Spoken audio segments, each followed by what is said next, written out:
दिनैनिफ्राय जागायबाय इंराजि गोदान बोसोर 2026 मायथाइ। गोबां जाफुंसारनाय आरो जेंना जेंगोनानि गेजेरजोंब्लाबो सुबुं माहारिनि बिखानिफ्राय बारलांबाय 2025 मायथाइया। बेबादिनो सुबुंफोरनि गेजेराव गोजाम बोसोरखौ बिदाय होनाय आरो गोदान बोसोरखौ बरायनायनि लोब्बायै नखर नखर रंजानायनि बुब्लि।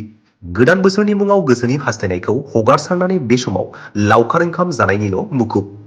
नंगौ, बिटिसिनि मावफुं सोद्रोमा बुनमुन ब्रह्मआ दिनै नखरखौ लानानै मोनसे जर'खा लावखार ओंखाम जानाय हाबाफारि लादों। मख'नो गोनांदि थांनाय बिसायख'थियाव देरहानानै आथिखालाव बिटिसिनि इएम जाखांनायनि उनाव मुनमुन ब्रह्मआ गोसोनि गोजोन खुसिजों गावनि नखरनि सोद्रोमाफोरखौ लानानै जयै गोदान बोसोरनि मुङै लावखार ओंखाम जादों। नखरनि हाबाफारियाव इएम मुनमुन ब्रह्मजों लोगोसे नखरनि बिमा आरो आंगो सोद्रोमाफोरखौ नुनो मोनदों।